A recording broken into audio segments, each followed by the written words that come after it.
시간에는 민주평통협의회 감사를 하시겠습니다. 네, 안녕하십니까.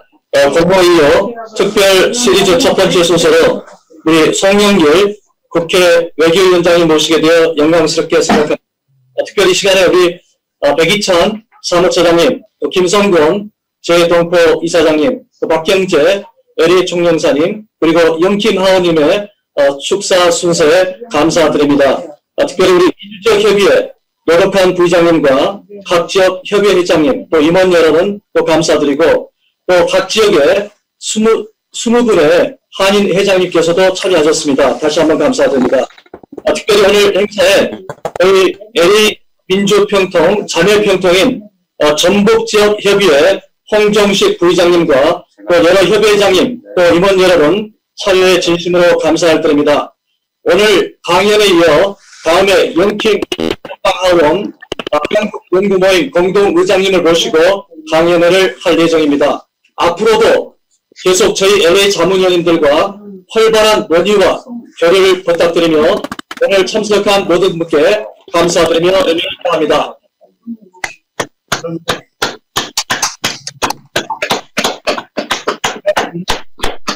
네 분의 축사 순서가 있습니다. 첫 번째 축사해 주실 분은 민주평화통일 자문회의 백이천 사무처장이십니다. 사무처장님 모시겠습니다. 네, LA회의 자문위원님 안녕하세요. 백이찬입니다.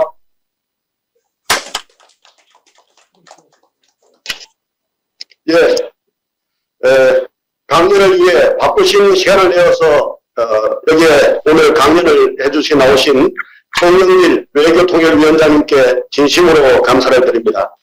그리고 오늘 행사를 준비해 주신 에드워드 구 협의회장님과 LA 협의회 자문위원 여러분의 노고에 감사드리며 행사 개최를 진심으로 축하드립니다. 특별히 이 자리를 빛내주기 위해 함께 해주신 김성곤 제일동포재단 이사장님과 박경재 주 LA 총영사님, 그리고 노력한 미주 부의장님과 공정식 전북 부의장님을 비롯한 여러 협의회장님, 그리고 자문위원님께도 감사의 인사를 드립니다. 민주평화통일자문회의는 평화공동을 주요 활동 방향으로 삼아 국제사회의 한반도 평화통일 비전을 알리는 다양한 활동을 전개해 왔습니다. LA 협의회에서도 온라인 평화통일 강연회, 온라인 포럼을 비롯하여 LA 지역 의원 보좌진 및 공화 다양한 활동을 전개해 왔습니다. 이 자리를 빌어 적극적인 평화 공동외교 활동을 펼쳐주신 LA협의회에 다시 한번 감사를 드리며 앞으로도 평화 공동외교의 길을 앞장서서 이끌어 주실 것을 부탁드립니다. 여러분들께서도 잘 아시다시피 평통 의장이신 문재인 대통령께서는 신년사를 통해 한미동맹을 발전시키면서 하시겠다고 하셨습니다. 그리고 미국의 바이든 행정부가 출범했고 북한은 제8차 당대회를 개최했습니다. 이러한 중요한 시기에 펼쳐지는 송영길 외교통일위원장님의 강연 주제가 바이든 신행정부 취임 이후 북미관계와 남북관계 개선 방안이라는 점은 매우 시적절하다고 생각됩니다. 깊게 분석하고 넓게 보는 해안으로 우리가 가야 할 길을 제시해 주실 것으로 기대합니다. 좋은 강연을 준비해 주신 송영길 외교통일위원장님께 다시 한번 감사를 드립니다. 이번 강연회를 통해 자문위원 및 재외동포 여러분들이 한반도 주체로서 한층 더 역량을 제고할 수 있기를 기대합니다. 감사합니다. 사무처장님 감사합니다.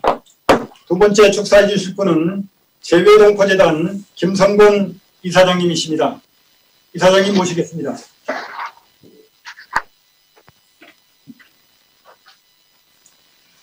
네, 이사장 업무시켜줘야죠. 본인이 하지. 김성곤 이사장님 언뮤트 하시고 하셔야 됩니다. 죄송합니다. 네. 다시 하겠습니다. 들리시죠? 네, 이제 들립니다. 네. 네네. 네, 민주평통 LA 협의회 에드워드 구 회장님, 그리고 노룩한 미주 부회장님을 비롯한 우리 미주의 민주평통 지도자 또 한인 회장 여러분들 반갑습니다. 오늘 무엇보다 송영길 국회 외통위원장을 모시고 시국 강연회를 하게 된 것을 진심으로 축하드립니다. 송영길 위원장님은 제가 아는 정치인 중에서 국제정치 문제에 가장 뛰어난 식견이 있으신 분입니다. 제가 얼마 전 송영길 위원장이 쓰신 이 책입니다. 둥근 것이 강한 것을 이긴다는 책을 읽고 정말 깊은 감명을 받았습니다. 앞으로 대한민국 외교와 통일뿐 아니라 이 나라를 위해서 정말 큰 일을 하실 젊은 정치인이라고 믿고 있습니다. 지금 한반도는 2019년 북미 하노이 회담이 결렬된 이후 남북관계도 또 북미관계도 꽉 막힌 채 좀처럼 진전을 보이지 못하고 있습니다. 한반도를 둘러싼 사강의 구조 속에서 정치적 이념의 차이로 70년째 남과 북이 인적 교류는커녕 서신도 자유롭게 하지 못하는 슬픈 현실 속에 우리가 살고 있지만 저는 이 고통 속에서도 반드시 통일의 희망이 있다고 믿습니다. 따라서 우리가 여기서 단결하여 이 위기를 기회로 바꾸고 지혜를 모아나간다면 분단으로 인한 우리의 고통이 언젠가 세계의 평화로 가는 큰 기쁨으로 변할 날이 있을 것으로 믿습니다. 한반도 평화 통일은 우리 한민족에게 선택의 문제가 아니고 필수 과목입니다. 어떤 이유로도 한반도의 전쟁은 용납될 수 없습니다. 그런데 이 한반도 평화의 길목에 가장 큰 영향력을 갖고 있는 나라가 역시 미국이며 그러한 면에서 미주 동포야말로 한반도 평화에서 큰 역할을 해야 될 민간 외교관들입니다. 특히 요즘은 공공외교를 정부만 하는 것이 아니고 민간인들도 하고 있기 때문에 여러분과 같은 동포들이 해야 할 일이 적지 않습니다. 다시 한번 LA 민주평통협의회 시국 강연을 축하드리며 오늘 송영길 위원장의 강연이 우리 모두에게 큰 지혜를 줘서 한반도 평화를 앞당길 수 있는데 큰 계기를 만들어 주시기 부탁드리겠습니다. 감사합니다. 사장님 대단히 감사합니다. 이번에 축사해 주실 분은 주 로스앤젤레스 박경재 총영사님이십니다. 영사님 모시겠습니다. 예, 안녕하십니까. 주 LA 총영사 박경재입니다. 민주평화통일자문회의 로스앤젤레스 협의회가 주최하는 송영길 국회 외교통일위원장님 초청 바이든 신행정부 취임 이후 북미관계와 남북관계 개선 방안을 주제로 화상 강연회를 갖게 된 것을 진심으로 축하드립니다. 제19기 민주평통 LA 협의회는 통일에 대한 바른 이해와 한반도 평화 통일에 대한 공감 등을 재외동포 사회에 확산하는 데 크게 기여하고 있습니다. 지난해 11월에는 미주 지역 재외동포를 대상으로 2020 해외동포 통일의식구조 여론조사를 진행하여 미주 동포들의 한반도 평화 통일에 대한 높은 의지와 염원을 확인하는 계기가 되었습니다. 우리 정부는 어려운 여건 속에서도 남북 통일과 한반도 평화 프로세스를 위해 적극적인 노력을 전개해왔습니다. 지난 2018년 평창 동계올림픽 이후 3번의 남북 정상회담과 2번의 북미 정상회담을 통하여 남북관계 발전과 한반도 평화를 위한 큰 진전을 이루었습니다. 2019년 2월 하노이에서 개최된 제2차 북미 정상회담 결렬과 코로나19로 인한 북한의 국경 봉쇄로 남북 및 북미 관계가 경색된 바 있으나 최근 미국의 바이든 행정부가 출범하면서 남북 및 북미 관계가 개선될 것이라는 기대감이 높습니다. 한미 양국은 한반도의 평화와 변정을 위한 북핵 문제 해결, 평화협정 등 다양한 분야에서 긴밀히 소통하고 협력해 나갈 것입니다. 한미관계의 협력과 발전을 통한 한반도 평화 프로세스의 진전을 위해 우리 국회 차원의 역할도 기대되고 있습니다. 마침 오늘 송영길 위원장을 모시고 진행하는 바이든 신행정부 취임 후 북미관계와 남북관계 개선 방안 강연회는 남가족뿐만 아니라 전 세계 평통위원들의 역할과 중요성을 재확인하고 상호 의견을 공유해 볼 수 있는 좋은 기회가 될 것으로 생각합니다. 바쁘신 중에도 불구하고 오늘 행사의 기조 강연을 맡아주신 송영길 국회 외교통일위원장님께 특별히 감사의 말씀을 드리며 이번 행사 준비를 위해 애쓰신 에드워드 구 민주평통 LA 지역협의회 회장님과 관계자분들께 감사의 말씀을 드립니다. 감사합니다. 강사님 대단히 감사합니다. 마지막으로 충성해 주실 분은 영킴 미 연방 하원이십니다. 의원님께서는 국회 일정상 직접 참석하지 못하시고 영상을 통해서 만나보도록 하겠습니다. 안녕하세요. 가주 39지구 연방 하원의원 영킴입니다. 오늘 한반도 관계 개선 방안을 모색하기 위해 참석해 주신 여러분들을 환영하고 이 행사를 주최해 주신 민주평통 로스앤젤레스 협의회에 감사드립니다. 오늘 강연을 해주시기 위해 한국에서 시간을 내주신 송영길 국회 외교통일위원장님께도 진심으로 감사드립니다. 저는 미 외교위원회의 임원으로서 또 연방의회 한국연구 공동의장 또한 한인 정치인으로서 미국과 한국의 다리 역할을 하고 싶습니다. 의회에서 한미원 연맹을 다시 시작해 바람직한 한미관계의 형성을 위해 힘써이라고 한반도의 안정과 평화를 위해 노력하겠습니다. 미국과 한국이 경제적으로 협력하여 서로에게 도움이 되고 함께 한마음으로 북한의 비핵화를 실천하고 인권 문제를 해결하여 진정한 한반도와 세계의 평화가 이루어질 수 있도록 협력했으면 합니다. 또한 긴밀한 한미관계와 조국 통일을 위해 힘써주시는 LA 민주평통 자문의원님들께 감사드리고 앞으로 또한 우리 미주 한인 커뮤니티와 한미관계 발전을 위해 힘써주시기를 바라고 저도 최선의 노력을 다하겠습니다. 감사합니다. 감사합니다. 안녕하세요. 이제 강의를 듣도록 하겠습니다. 강의를 듣기 전에 먼저 강사님을 소개하겠습니다. 민주평통 LA 김보현 상임 부회장님께서 소개해 주시겠습니다. 네, 안녕하십니까. 송영길 국회의원 소개를 드리겠습니다. 전세대 경영학과 초대 직성 총학생회장, 사법고시 합격 36회, 변호사, 민주화를 위한 변호사 모임 회원, 현 제21대 국회 외교통일위원회 위원장, 현 국회 한국-러시아 의회 외교포럼 회장, 현 대통령 직속 국방경제협력위원회 특별고문, 현 더불어민주당 외교통일 안보자문회 의장, 전 더불어민주당 동북아 평화협력특별위원회 위원장, 전 문재인 대통령 러시아 특사, 전 19대 문재인 대통령 후보 중앙선거대책위원회 총괄본부장, 전 민선호기 인천광역시장 이상입니다. 감사합니다.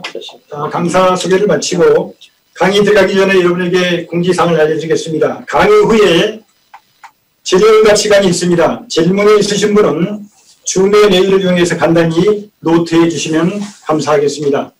이제 강사님을 연단으로 모시겠습니다. 마음으로 동적으로 격한 환영을 펴주시면 감사하겠습니다. 그리고 손을 들어서 환영하겠습니다.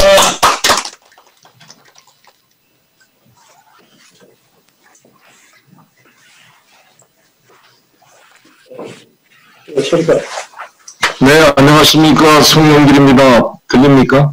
네, 들립니다. 네, 민주평통 우리 LA 지부 회원 여러분과 또 함께 해주신 우리 김성근 이사장님, 또 백이찬 사무처장님을 비롯한 많은 분들 반갑습니다. 바이든 행정부가 출범하면서 여러 가지 기대가 있는데 코로나 때문에 신속하게 대면 외교가 진행되지 않아서 답답한 상황입니다. 마침 토니 블링컨 국무장관과 오스틴 국방장관이 이번 달 중순에 대한민국을 방문할 계획을 가지고 있어서 그때 많은 좀 심도 깊은 논의가 되기를 바라고 있습니다.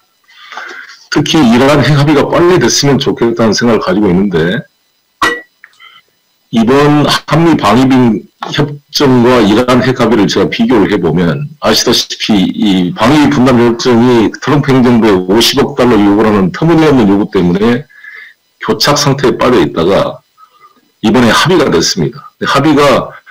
합의의 기준이 지난번 우리 정은복 협상팀장의 보고를 들어보니까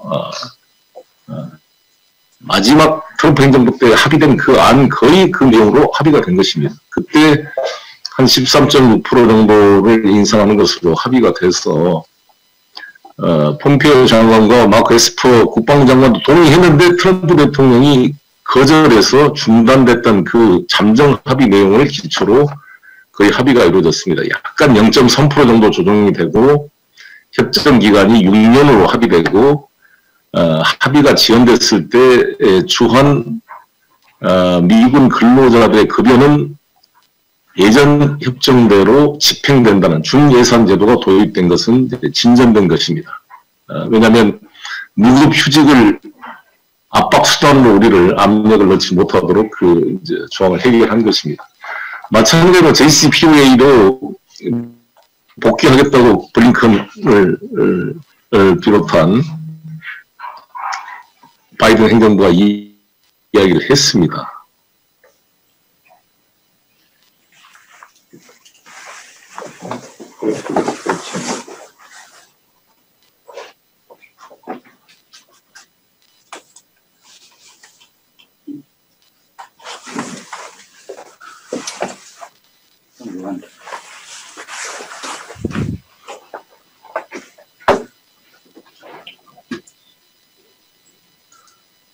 나가신 거 잘못 잘리신 것 같은데. 네, 죄송합니다. 이 화면이 크게 나오게 해서.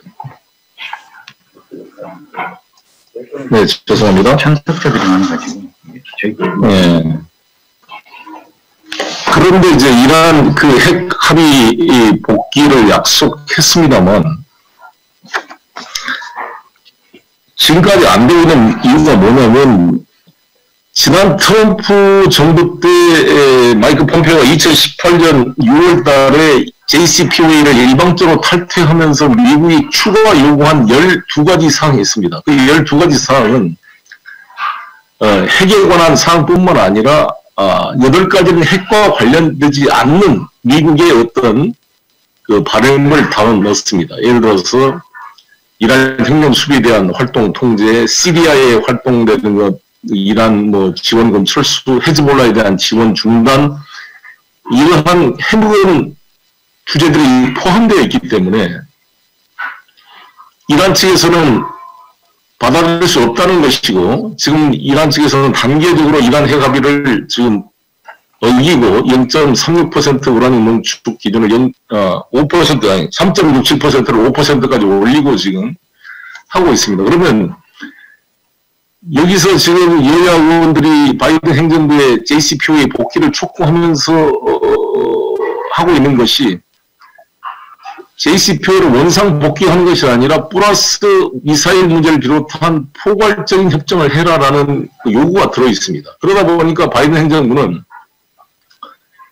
트럼프 대통령의 JCPOA 일방 탈퇴를 비판하면서도 원상 복귀하는 게 아니라 그 트럼프가 만들어놓은 레가시를 조금이라도 수용해야 여야 의원들의 어떤 그 동의를 받을 수 있기 때문에 눈치를 보는 모습이라고 저는 생각이 듭니다. 그러나 이란 입장에서는 일방적으로 탈퇴했으니까 JCPOA 그대로 복귀해야지 추가적인 조건이나 협상을 달면 못하겠다 이런 입장을 당연히 표시하고 있는 것입니다. 그래서 저는 일단은 JCPOA 저는 원상 복귀가 맞다 이렇게 생각이 듭니다. 왜냐하면 이 JCPOA는 아시다시피 유엔 안보리 상임이사국 5개 나라와 독일, 이란이 합의한 7개 나라가 합의해서 된 포괄적 행동 계획이고 이것을 유엔 안보리 14개국이 만장일치로 이 뒷받침하는 결의안을 통과시켜 주었습니다. 그런데 이것을 일방적으로 트럼프 대통령이 탈퇴했는데 그걸 비판했으면 원상 복귀를 해야지 거기다가 또 편승해서 트럼프가 해놨던 거에 이점을 취하려고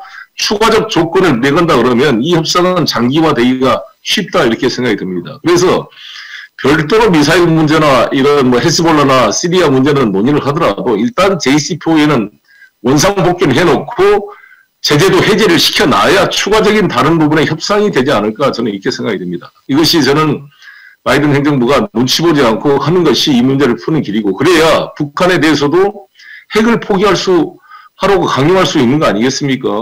북한 입장에서는 유엔 안보리 상임이사국 5개 나라가 합의하고 유엔 안보리가 만장일치로 결의안으로 뒷받침한 사안을 미국이 일방적으로 정권이 바뀌었다고 부정해버리는데 어떻게 북한한테 핵을 포기하라고 강요할 수가 있겠습니까? CVID라는 게 Completely Verifiable Irreversible하게 디스멘트를 하는 건데 irreversible 아닌데 미국이 irreversible 하지 않고 자기 나라 대통령과 뿐만 아니라 유엔 안보리 결의안까지 뒷받침된 이 합의를 일방적으로 탈퇴하면서 어떻게 상대방에는 irreversible하게 핵을 포기하라고 말할 수가 있겠습니까? 그래서 저는 미국의 논리상으로 저는 원상복귀에 대해서 이 문제를 풀어줘야 이란에 대한 관계도 그렇고 국제사회의 미국에 대한 신뢰를 다시 한번 회복하는 길이다 저는 이렇게 강조하고 싶습니다. 그래야 우리 70억 달러 우리 이란 그 오일 자금 문제를 비롯한 지금 한국 캐미어 선박 이란에 압류되어 있는 문제도 풀릴 수가 있을 것이 아닌가 이렇게 생각을 합니다. 지금 저는 이제 블링컨 장관이 이번에 오실 때 정의용 장관한테도 말씀을 드렸습니다만 이 우리 한국 캐미어 선박 그 문제도 해결하는데 같이 협의를 해야 되지 않을까 싶고요. 저는 이제 바이든 정부가 지금 트럼프 대통령의 반발이나 그 지지자들 속에서 상당히 어려운 양쪽을 눈치를 봐야 될 어려운 입장에 있을 거라고 봅니다만 저는 원래 자신 있게 좀 돌아올 필요가 있고 저는 바이든 대통령의 그 책을 읽어보면서 상당히 좀 기대가 되는 면이 바이든 대통령이 상원 외교위원장 모셨고 아프가니스탄이나 이라크라든지 직접 분쟁의 현장을 찾아가서 특히 이 유고슬라비아의 그 세르비아 인종 청소 때는 그 카라치도 직접 만나보고 밀로세비치도 만나보고 직접 어떤 양측을 다 에르스코비나 양쪽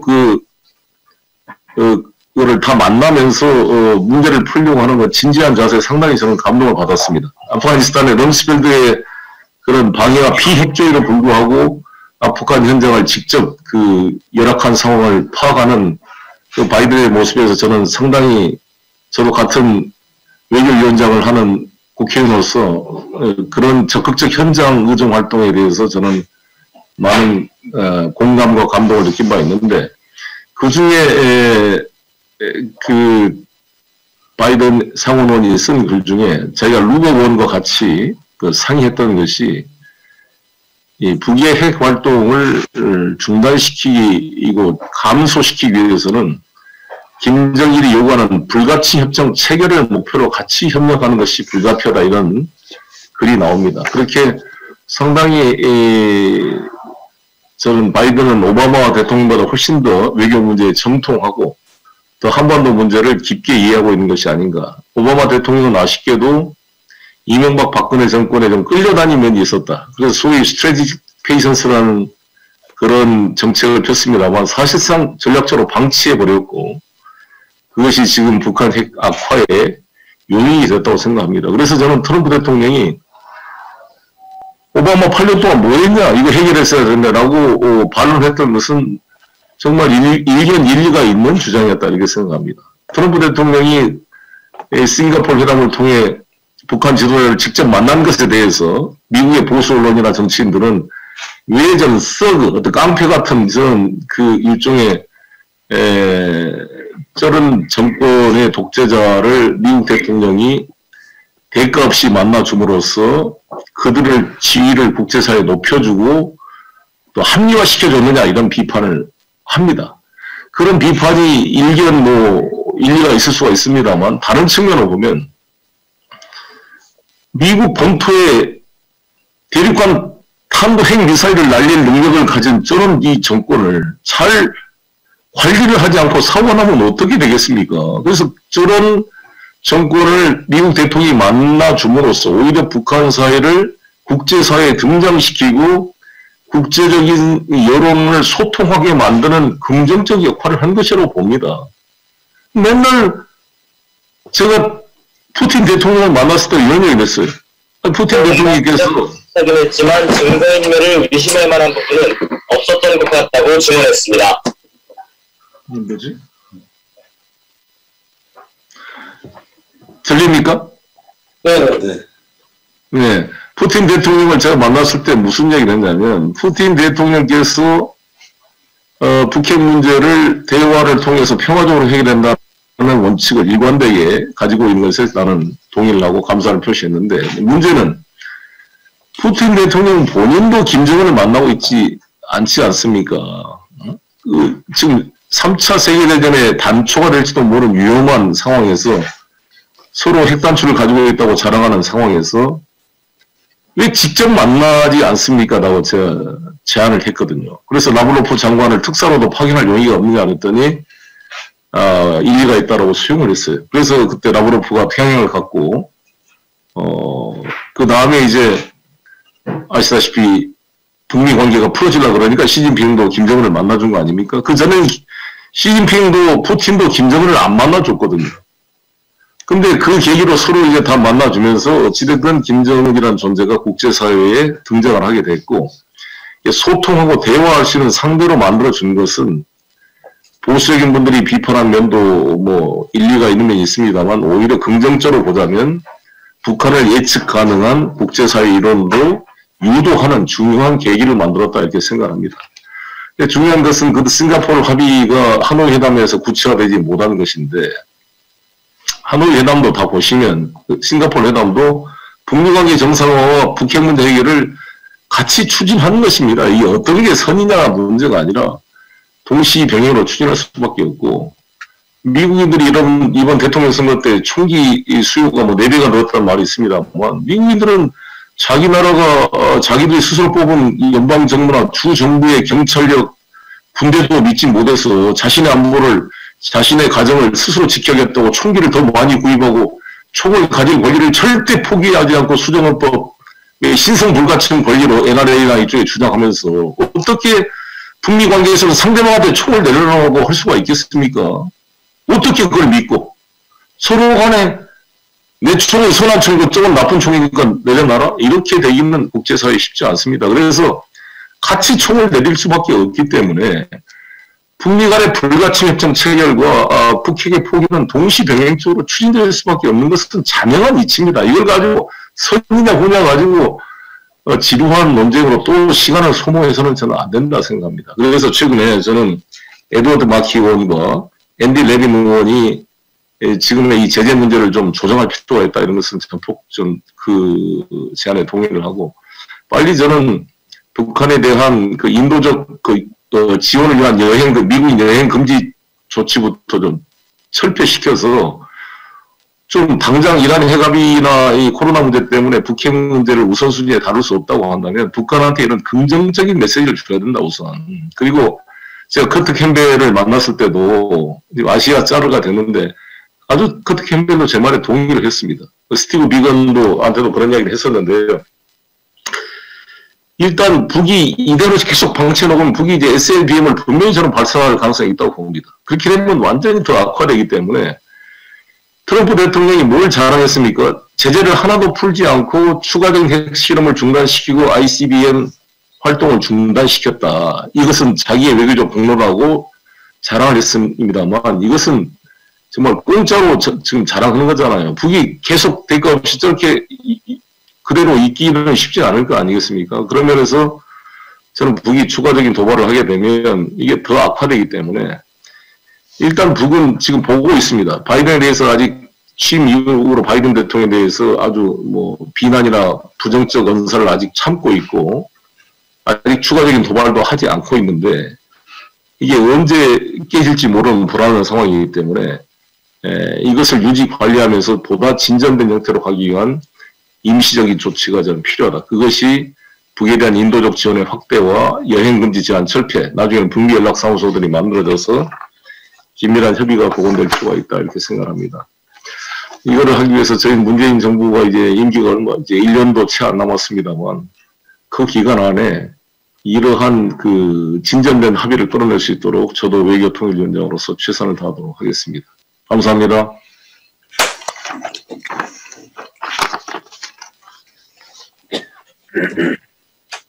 위원장님, 네. 감사합니다. 이제 시간 우리가 그동안에 몇 분이 저희에게 보내주신 질의응답을 가지고 여러분이 또 함께 쉐어하는 시간을 갖도록 하겠습니다. 첫 번째 질문 말씀드리겠습니다. 지금 한반도에서 최소한 한미연합훈련이 진행 중입니다. 작년 8월 시행한 미니 수준의 한미연합훈련은 코로나19 팬데믹과 한반도 평화 프로세스의 복원을 감안하여 전략 자산이나 야외 기동 훈련이 없는 지휘소 연습 컴퓨터 시뮬레이션으로 진행하였습니다. 그러나 남북 관계와 한반도 평화 프로세스의 복원을 위해 일각에서는 모든 한미 연합 훈련을 중단해야 한다는 주장도 있습니다. NGO 단체들 그리고 특히 해외 단체들이 한미 연합 훈련을 중단하라는 성명서를 발표하고 있습니다. 송 위원장님께서는 이런 NGO 단체들의 반문반미 행동을 바이든 정부가 어떻게 인식하고 있다고 생각하시는지, 또한 이 한미연합 군사훈련을 중단해야 하는 것이 바람직하다고 생각하시는지 아니면 지속돼야 된다고 생각하시는지 의견을 듣고 싶습니다라고 하는 질문입니다. 답변해 주시기 부탁드리겠습니다. 우리 문재인 정부가 전시작전권 회수를 공약으로 세웠지만 임기 4년이 지나도록 진전이 안 되고 있습니다. 전시작전권 전환이라는 말은 저는 좀 정확한 표현이 아니라고 생각이 듭니다. 전시작전권 회수가 저는 맞다고 봅니다. 지구상 어느 나라에 스스로의 전시작전권을 외국 군대에 완전히 의존하고 있는 나라가 어디가 있습니까? 대한민국이 유일한 나라라고 생각합니다.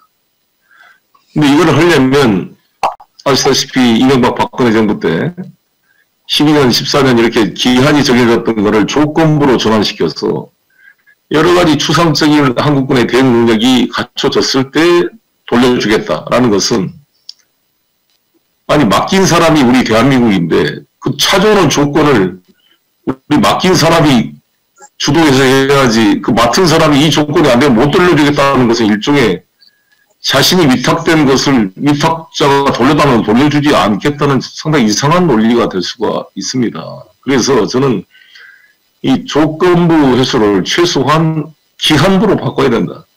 우리 대한민국도 무슨 시험 날짜를 정해줘야 공부를 할 거 아니겠습니까? 그러면서 저는 이거를 시한부로 전환시키는 그런 것이 문재인 정부 임기 내에 있어야 우리가 그래도 문재인 정부가 공약은 못 지켰지만 시한부로도 바꿨다라는 게 있어야 되지 않겠습니까? 저는 그거를 하기 위해서라도 소위 FOC 어떤 이런 한미 훈련은 불가피한 면이 있지 않나 이렇게 생각합니다. 그래서 필드 훈련은 코로나 때문에 최소화시키고 할 수가 없고 연합 지휘소 훈련 차원에서 불가피한 면이 있다고 보여지고, 이것이 이제 남북 관계에 미치는 것은 저는 한미 연합 훈련을 하냐 안 하냐는 것이 중요한 게보다는 오히려 미국이 긍정적 메시지를 보내주는 게 중요하다고 봅니다. 그래서 아까 말씀한 대로 가장 필요한 것은 북한에 대한 미국인들의 여행 금지 철폐.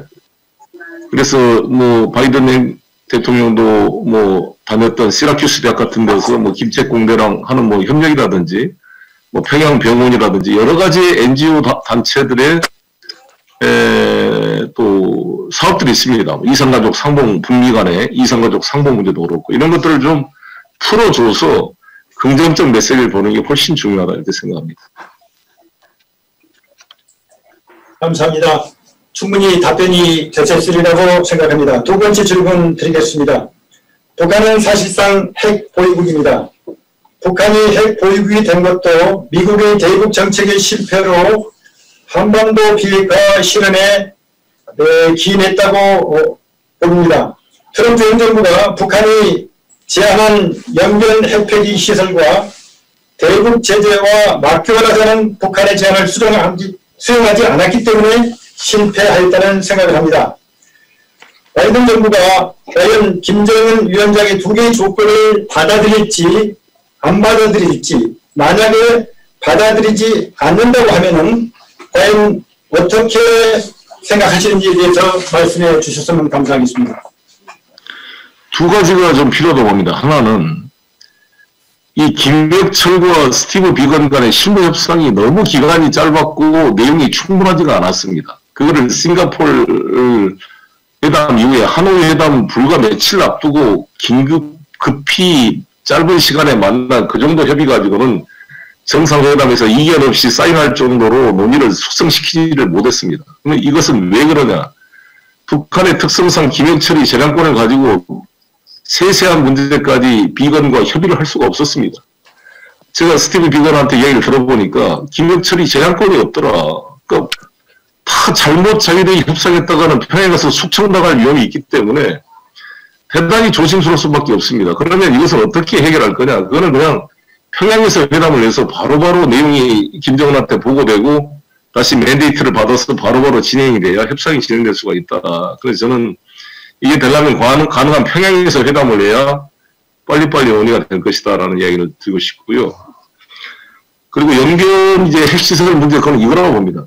엔딩 목표에 대한 합의가 먼저 될 필요가 있다. 그러니까 완전한 비핵화와 북미관계 정상화, 평화협정 체결을 최종 합의를 해놓고 역산해서 타임테이블을 만들어서 지금 연결 핵시설 폐기와 5개 제재를 해제를 맞바꾸는 것은 충분히 가능하다고 보는데 지금 미국이나 우리 대한민국이 염려한 것은 그것만 딱 해버리고 결국 전국적인 목표인 핵 폐기는 장기 미제로 돼버리면서 이게 살라미라고 말하는 것처럼 이것만 해서 끝나버릴 것에 대한 우려가 있는 거잖아요. 그래서 그 최종 목표에 대한 합의 그게 된다면 나는 이 역사나 이 문제는 다 해결될 수 있는 게 아닌가 이렇게 생각합니다.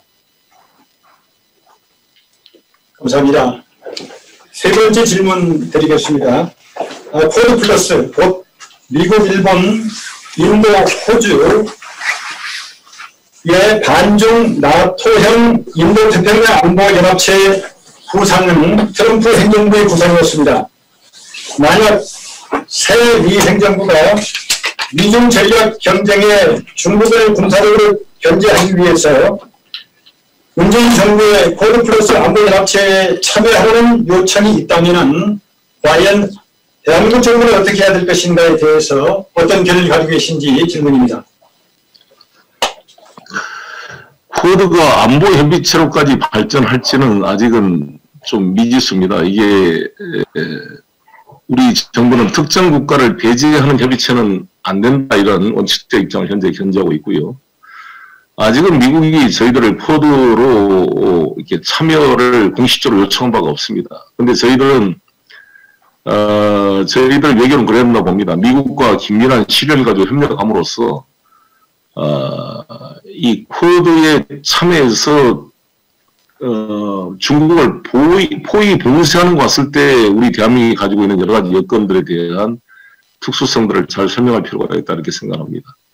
근데 이제 코드가 저는 일종의 나토처럼 그렇게 군사연합체로 갈 가능성은 저는 좀 그게 크지 않다고 저는 생각합니다. 왜냐하면 인도도 그렇고 일본조차도 중국과의 경제 관계 때문에 그렇게 일방적으로 하기가 어렵습니다. 그래서 폼페오가 도쿄에 가서 임기 말에 코드 사국의 외교부 장관 회의를 했지만 성명서도 채택이 안 됐습니다.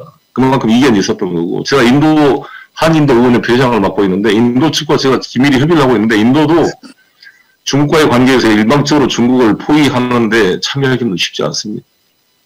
그리고 저는 오히려 미국 행정부의 바이든 행정부에 요구하고 싶은 것은 중국이 전략적 경쟁자로 가장 중요한 미국의 그런 목표라고 한다면 미소 냉전 시대에 소련을 견제하기 위해서 닉슨이 중국을 방문해서 미중 국교를 정상화시켰던 것처럼 중국을 견제하고 통제하려면 북한을 친미 국가로 만드는 게 핵심적인 린치핀입니다. 그래서 북한을 바이든이 평양을 방문하든지 해서 저는 북미 관계를 정상화시키는 것이 오히려 북한이 미중 사이에서 뭔가 동북아 평화를 유지하고 하는데 린치핀 역할을 할 수가 있다 이렇게 생각합니다.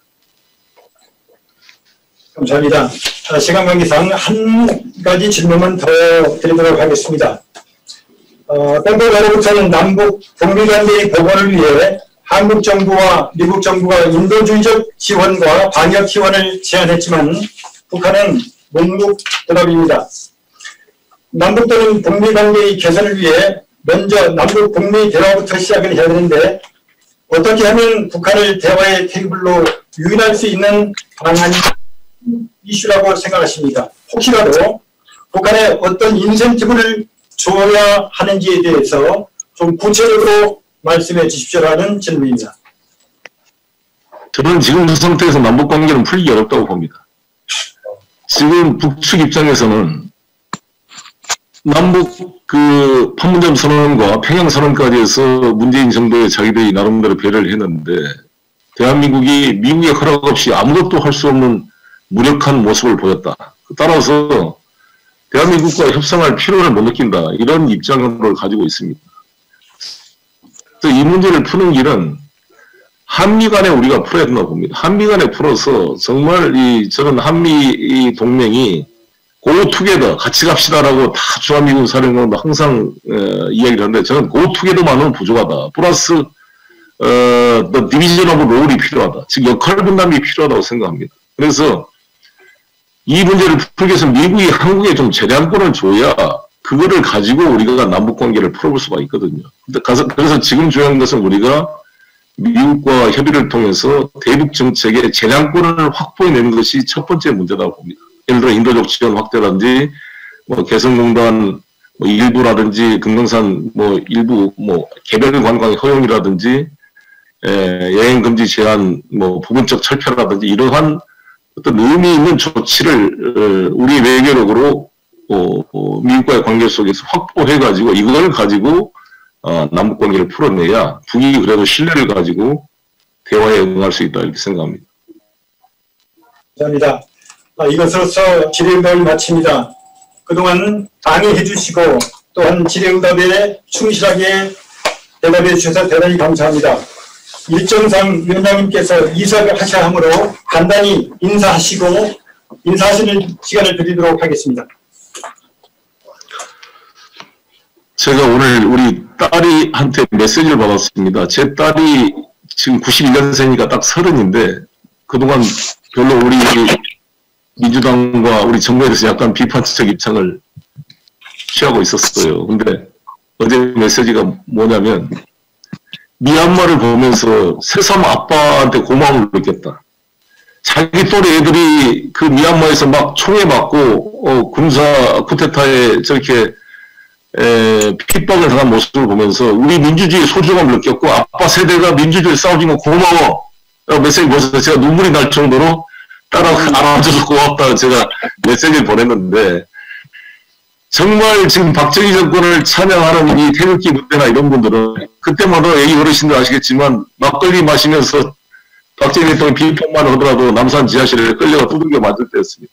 저도 남산 지하실에 2번이나 끌려갔다 왔는데 그런 것을 찬양한 사람들이 광화문에 모여가지고 문재인 타도하자, 문재인 끌어내자고 마음대로 외쳐 잡아가지 않는 이 소중한 민주주의를 우리가 만들어 왔다라는 것이고 이것이 정말 민주주의와 경제발전을 동시에 추구한 대한민국 그리고 지금 경제와 방역을 동시에 K방역을 통해 만들어온 이 위대한 우리 대한민국의 자랑스러운 민주주의 가치를 잘 지켜나가고 다시는 전쟁이 재발되지 않는 이 분단의 벽을 뚫을 수 있도록 정말 이 문재인 정부 소중하게 좀 같이 지켜나가서 제4기 민주정부 수립을 통해 이 분단의 역사를 우리 시대에 끝내고 우리 자식들에게 넘길 수 있도록 우리 대한민국의 대통령 자문기관인 헌법기관인 평통위원 여러분들께서 열심히 같이 힘을 합해 주시기를 부탁드리면서 인사 말씀 마치겠습니다. 감사합니다. 수고해 주신 우리 송영길 위원장님 보내드리면서 우리 박수로 보내드리겠습니다. 감사합니다. 우리 먼저에서 많은 우리 회장님들이 참석하셨는데 이 시간에는 에드워드 부회장님께서 한 분 한 분 소개하는 시간을 갖겠습니다. 그냥 나가지 마시고 서로 인사하면서 교류하시고 포기된 노래를 부른 후에 하도록 하겠습니다. 에드워드 부회장님 모십니다. 네, 제가 일일이랑 소개는 못하고요. 특별히 여러 지역 한인회장님들 다시 한번 감사를 드립니다. 멀리서 메리랜드 이태수 한인회장님을 비롯해서 가까이는 조시영 한인회장, 동부 한인회장님, 백광일 샌디 한인회장 등 여러 한일 회장님들 참석해 주시면 다시 한번 감사드리고요. 조금 전에 또 말씀드렸듯이 우리 자매평통 전북 지역 우리 홍정식 우리 지역 부의장님과 또 국경 군산시 협의회장, 윤영식 순창군 협의회장님, 이영식 방군 협의회장님, 방세영 전북 여성위원장, 장승필 전북 청년위원장, 또 신기한 전주시 협의회장님 다시 한번 또 감사를 드립니다. 또 부산에서는 부산 부의장님께서 일정상 참여를 못했지만 배동준 부산지역회의 간사님께서 또 참석해 주신 걸 너무 감사하고요. 또 여러 해외 지역에서 또 참석하셨습니다. 특별히 중국 지역회의 김서밋 의원님께 또 다시 한번 또 감사를 드립니다. 이번 축사를 해주신 또 백이찬 우리 사무처장님, 김성건 재정파재단 이사장님, 또 박경재 주 로선의 총영사님 또 다시 한번 감사드리고 특별히 정광일 동포재단 또 사업이사님도 함께해 주신 너무 감사합니다. 미주적의 우리 평통회장님들이 총 20분이 계십니다. 오늘 특별히 이재수 워싱턴 협회장님, 양호 뉴욕 협회장님, 한국왕 필라델피아 회장님, 또 한선우 보스턴 협회장님, 또 어둑재 오렌지 샌디에고 협회장님, 협회장님, 유석찬 달라스 협회장 겸 또 달라스 한일회장님, 김영일 애틀란타 우리 협회장님, 또 장익군 마이애미 협회장님, 또 박재원 하와이 도 협회장님도 감사를 드리고요. 또 세틀 김성훈 회장님, 시카고 유병란 회장님, 토론토의 우리 김현수 회장님, 또 밴쿠버 정기봉 회장님, 브라질의 우리 김효준 회장님, 또 중미 크라브 협의회 오병근 회장님, 남미 서부협의회 정유석 회장님, 총 20분 또 협의회장님 또 참석해 주심을 다시 한번 감사드립니다. 특별히 오늘 지금 홍정식 전북 부의장님 지금 계속 계시나요? 네, 좀 잠깐, 네, 계십니까? 네. 예. 네, 또, 한 말씀 부탁드리겠습니다. 이제 또 해질 시간이 곧 되기 때문에, 네. 예. 먼저, 오늘 이런 행사를 준비해 주신, LA 에드워드 구 회장님을 비롯한 모든 자문위원님들께 감사의 말씀을 드리고 또 축하의 말씀을 드립니다. 좋은 송영길 위원장님의 좋은 얘기들이 있었습니다. 우리 자문위원님들께서 한반도의 평화와 그리고 번영 그리고 훗날의 통일을 위해서 각 지역에서 소속되어 있는 우리 자문위원님들의 용기와 그리고 전진이 있어야 되겠다는 말씀을 드립니다. 그러기 위해서는 이 코로나 팬데믹 시대에 무엇보다도 건강하시는 것이 제일 중요하다고 생각합니다. 우리 LA 자문위원들의 건승을 기원하겠습니다. 감사합니다. 네, 감사합니다. 그리고 우리 부산 지역을 대표해서 배동준 간사님 계시나요? 배용준 간사님 계시나요? 네, 마이크를 언뮤트 하셔야 되는데요. 네, 기다리는 동안에 여러 회장님들이 계시지만 LA에서 정반대인 워싱턴, 그 외에는 메릴랜드 이태수 한일회장님, 네, 한 말씀 부탁하겠습니다. 네, 언뮤트를 하셔야 되는데요. 네, 계속 언뮤트를 하는 동안에, 네, 감사합니다. 네, 우리 중국 지역에 우리 김선미 의원 계신가요? 네, 계속 언뮤트를 하셔야 되는데, 네, 본인이 이렇게 버튼을 누르시면 되는데, 네, 감사합니다. 네, 네, 부산 배용준 관사 네네네. 잠시 멈췄습니다.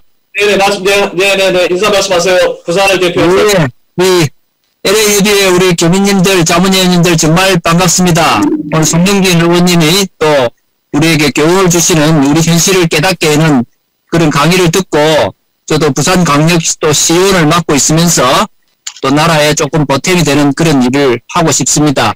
우리 교민들 늘 건강하시고 또 다음에 또 건강한 모습으로 올해는 꼭 뵙고 싶습니다. 행복하십시오. 고맙습니다. 네, 감사합니다. 네네네. 노력한 우리 부의장님, 혹시, 업뮤트 됐나요? 지금 나가시나요? 네, 업뮤트를 하셔야 되는데요. 이렇게. 예, 저희들이 지금 이제 마무리하기 위해서, 또, 이제, 다시 한번 또, 마무리 인사를 좀 부탁드리겠습니다. 제2동포재단 김성건 이사장님, 네, 마무리 인사 부탁드리겠습니다. 네, 오늘 훌륭한 행사 이렇게 말해 주셔서 고맙습니다. 근데 오늘 여기 여러 한인 회장님들과 평통 회장님들이 오셨기 때문에 제가 미주 우리 동포 지도자들에게 꼭 한 말씀 드리고 싶어요. 우리 한반도 평화도 중요하지만 지금 미주 한인의 저는 통일이 우선 문제가 아닌가 그런 생각이 들어요. 지금 6년째 미주 한인회가 분기를 겪고 있는데, 이 문제부터 여러분들이 좀, 하나로 될 수 있는데, 나서 주셔야지, 진짜 앞으로 한반도 평화와 우리 세계 한인들의 평화운동에 여러분들이 좀 나서실 그런 리더십으로서의 자격이 있지, 이 문제 해결하지 못하면은, 정말 저는 미국이 지금 우리 동포 사회에서 가장 영향력이 큰데 지금 오랫동안 이 문제를 해결하지 못하고 있는 것에 대해서 한인의 일을 지원하고 있는 재단 이사장으로서는 대단히 좀 걱정스럽습니다. 그러니까 앞으로 좀 우리 여기 계신 여러 한인 회장님들과 평통 회장님들이 좀 이 문제 해결하는데 적극 나서 주시기를 좀 부탁드리겠습니다. 네, 감사합니다. 네, 정말 우리 이 시간에 또 우리 백이찬 우리 민주평통 사무처장님 모셨는데요. 네, 마지막으로 마무리 인사를 듣겠습니다. 네, 우리 백이찬 사무처장님 부탁드리겠습니다. 네, 오늘 아주 짧은 시간이었는데요. 아주 알찬 강연과 토론이 이루어진 것 같습니다. 우리 LA협의회에서 아주 잘 준비해 주신 덕분이라고 생각합니다. 지금 우리 19,000명의 자문위원 중에서 3,600명이 해외 자문위원이시고요. 그 중에서도 미주 지역에서의 자문위원들이 앞으로 매우 중요한 역할을 하리라고 봅니다. 우리 평화와 통일을 위해서 앞으로도 더 열심히 해주시기를 기대합니다. 감사합니다. 네, 감사합니다.